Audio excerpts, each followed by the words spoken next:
So this room we're standing in here is the house that holds our pump for our well, and it's also, more importantly, what I consider our grocery store.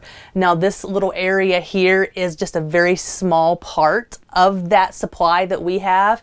One thing that just ended was our turkey season. We were able to harvest 3 turkeys, and so I put all parts of that turkey to use and made us a year's worth of broth. Now we use a lot of broth in our house, and so I always like to have a good supply of it. And so with the turkeys that we killed this year, I was able to make us a year's worth of turkey broth out of just 3 turkeys.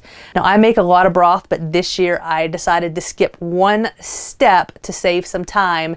And although I knew better, I did it anyways, and it ended up being a huge, stinky mistake. So stick around. Today I'm going to show you how to make a year's worth of broth and not make that mistake that I did. First step of this, for one, you want to oil your pan here. When I make any kind of chicken broth, turkey broth, or bone broth, I like to roast the bones first. I just think it brings such a depth and taste to your broth. And so I always roast my bones before I get started. Now this is wild turkey that we're using here, and if you've never had wild turkey, they have like these little slivers of bones all in their legs, and they're really, really tough.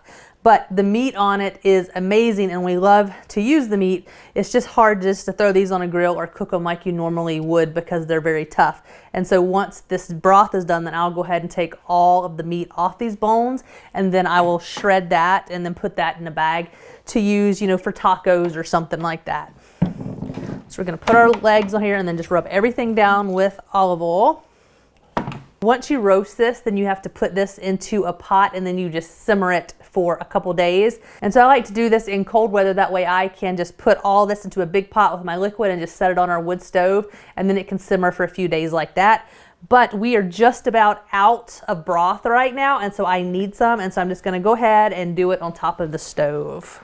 We left one of the turkeys whole for Thanksgiving, but on the others we just skinned it out, and so we have the carcasses left here, and so we're gonna be using those as well. But we also have, and I know everybody's gonna say, oh my gosh, that is so gross, but you have to trust me, you just have to do it and throw them in. Make sure you wash it first, throw them in, and then just don't think twice. But we're gonna be using the turkey feet. Yes, turkey feet is what we're gonna be using. The legs, we've already chopped all these up. Turkey feet are really, really nasty. I mean, you can imagine what they're walking through. And so before I use these, I put dish soap on them and I scrub them really good and get them nice and clean. Don't think twice about it. Cut them off, wash them really good, throw them in your pan, and you're going to have delicious broth. Another thing that we like to use is all the organs. So we have the turkey hearts, we have turkey livers, and we have the turkey gizzards. And all of this stuff is full of iron and vitamins and minerals. It's just so good for you. Okay, so I put olive oil on all this stuff, and then we're gonna put some salt and pepper on it. I'm gonna put some garlic on it, just a little bit. I love garlic. I think you can never have too much garlic, but I do think you can have too much garlic when it comes to turkey broth, chicken, any kind of your broth, because it can be so overpowering. And so when I make any kind of a broth, I will put just a little bit of garlic powder on it when I cook, but then I don't do anything else with garlic because I never know how I'm going to use the broth, and I don't want it to be all garlic flavored. So we're going to add some pepper. And I'm just gonna throw these in there for about 45 minutes and roast them till they get nice and brown. So once you get it all in here, you have this wonderful dish of turkey livers, hearts, gizzards, and feet. It looks fabulous, and it's gonna be fabulous. Actually, I'm kidding, it looks kind of gross, but it's gonna be fabulous when it's done. All right, so we're gonna go ahead and stick this in the oven for a little bit. Okay, so we're gonna go ahead and take these out now. Looks good, doesn't it? All right, and so then I'm just gonna put these in a big pot.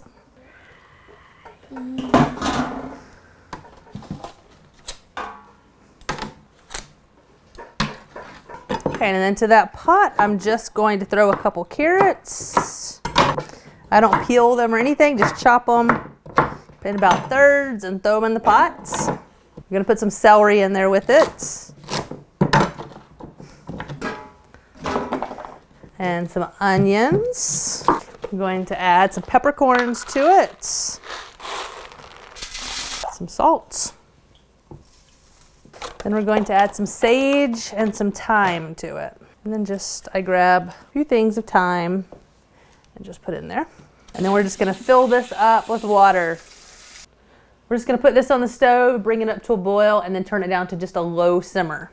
Now I like to have like a good, rich, mineral, great nutrient broth. And so I typically let my broth simmer for 24 to 48 hours. So one thing you do need to do is you need to stick your turkey feet or your chicken feet, whichever you're using, into boiling water for 3 minutes. That way you can skin them.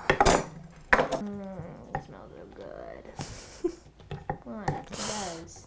So I will admit, I tried to shortcut this process and not skin them, and I just chunked them into my roasting pan with all of the organs that I had. And just go ahead and tell you, it smelled real bad.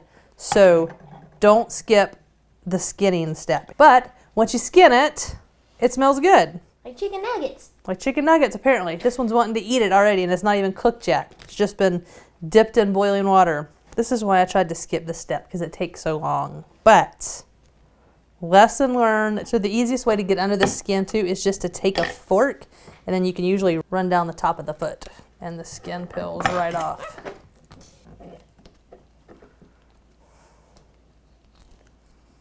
Once you get your skin off, take your garden shears, clean garden shears. So as you know, just clip it off. It might have a weensy bit of dirt on it. I forgot to wash my hands. Our turkey broth has been simmering about 12 hours. We're going to go ahead and give that a quick peek and a stir to see how that's doing. Now both of these pots have turkey bones in it. I just split the turkey bones up between the two pots, but one pot has all of the turkey feet and all of the organ meat in it, and you can tell such a huge difference already in the richness of the broth. I mean, the color of it's different. The ones with the organ meat and the feet in it just look so much more nutritious. To make a nice rich broth is really time consuming, because you want to just slow cook it for hours and hours, because you want those bones to break down, and you want that marrow that's in those bones to come out, and you want the tendons to break down, and all that collagen and goodness. You want all that in your broth. And so if you just put this in a pot and cook it for a couple hours and then strain it and can it, that is fine. You are going to have turkey broth or chicken broth, whatever you're using, but you're not going to get collagen and the vitamins, and that's the stuff that I'm really wanting to get out of here. That's why I'm cooking this so slow, so I have this good, healthy, and really good tasting broth for us to use for the next year. Our broth has been simmering for 24 hours and it looks fabulous. So this is really hard to see on camera, but there's a huge difference in this pot. This pot here is the one that has the feet and the turkey organs in, and then this pot over here is just the bones. I'm gonna go ahead and take the bones out of this pot and put them in this bowl. I don't throw these bones away after the first batch. I get 2 batches of broth out of my bones. So this first batch is what I consider the very good, nutritious bone broth. I mean, it is super fatty. You can see the thickness to it. I'll keep all these bones and then add water back to the bones and then simmer them again for another 24 hours. And it still makes a really good, rich turkey broth. It just won't have all of the vitamins and the minerals and collagen that was in the first batch. But it is still really good to use as a chicken broth to cook with. And there's still lots of fat on this turkey still. And so when I reboil the bones, it'll still be nice and fatty chicken broth. I will put some of this meat into the jars with the broth, but a lot of this meat will be wrapped up and we can use this as a meal. So I'll take the meat and I will put it in freezer paper, and then whenever we need something that calls for shredded chicken, then we'll have it. And this looks really gross, but these are the feet that have cooked down, and then you can see all this gelatinous stuff in there. That's all the tendons and cartilage in there that has started breaking down. And that is like the really good stuff that you want, which is why I use the chicken feet in this when I cook the broth. It just makes it so much better. And so I never buy any kind of chicken broth. I put up enough so we'll have for the whole year. We have our broth strained out, and I'm gonna go ahead and I put these back on the stove up here. We're gonna bring those to a boil, and then I'll be able to put them in the jars and put them in the canner and get to pressure canning those. Broth is one thing that you have to have a pressure canner for. You can't do it in a water bath because it's not safe. It just doesn't get hot enough to kill all the bacteria in there. So to do bone broth, you either have to put it in the freezer or you have to pressure can it. But this is boiling and my jars have boiled and I'm ready to get going. So we're gonna go ahead and get started.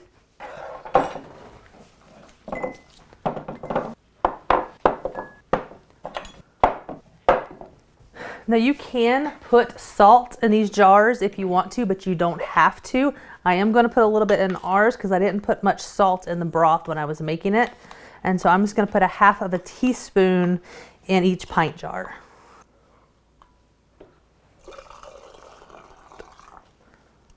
And then I'll go and just put just a piece or two of the meat into each jar. And then always wipe off your lids, no matter whether you are pressure canning or doing a water bath. You always need to have clean rims on your jars.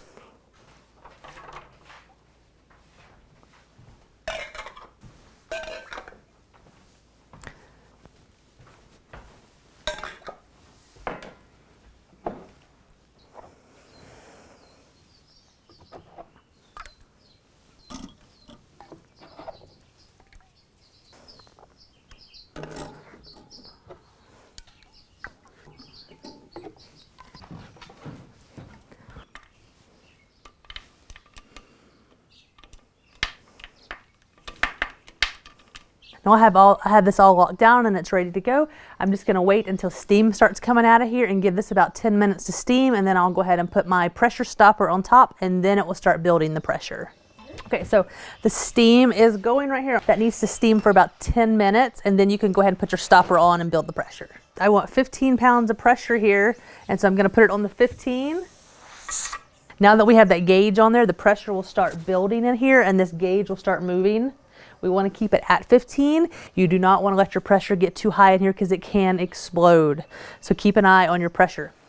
Now this does need to stay in the pressure canner for 20 minutes, but that 20 minutes does not start until you reach that 15 pounds of pressure.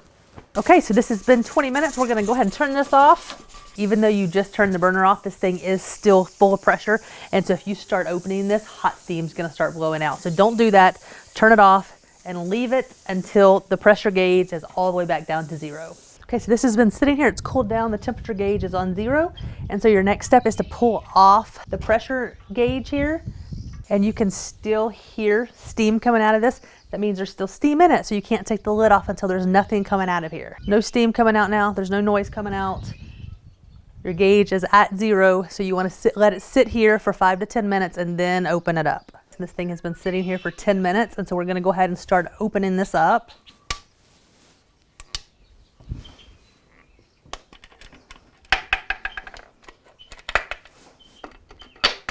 Now, even though there's no pressure built up in this, when you take this lid off, there is steam that's going to pour up out of it, so make sure you're standing to the side so you don't get it on you.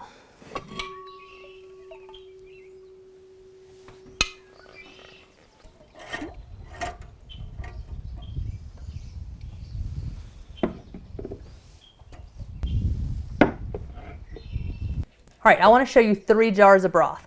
This first one, this really light, watery color, is just a store-bought chicken, a raw chicken that I had bought from the store and I had boiled because I needed the meat and I kept the broth. Second one, I'm going to skip this one for a moment and I'm going to talk about the darker one. The darker one here is from turkey that we harvested this past week. All this jar here is just the turkey bones and carcasses that we had. I want to bring this little powerhouse back in here. It's lighter, it's certainly darker than the store-bought stuff. It's lighter than the turkey that's just bones. This here is turkey as well, same turkey. The only difference between the dark can here, the one that I call the powerhouse here, has the heart, the liver, the gizzard, and the feet of the turkeys. It is a lighter color than the darker one, but it is so much thicker than this one. Now this one's awesome. I have tasted both of these when I was making it. This dark one here that's just turkey bones is amazing. It tastes so delicious. The one that I call the powerhouse here that is thick. It's like a gravy. It's so, so good. All right, that's gonna wrap it up for this week's video. If you have any questions, please let me know. You can put those in the comments and I will answer those and try to get you started. Don't forget to subscribe to the channel so you will not miss out on any of the videos that we have coming out. Also, don't forget to hit that little bell icon so you'll be notified when the next video does come out. And head on over to Instagram and follow me over there at Life Like Lizzie. And I actually have one more batch of broth to get going back here, so I will see you on the next one.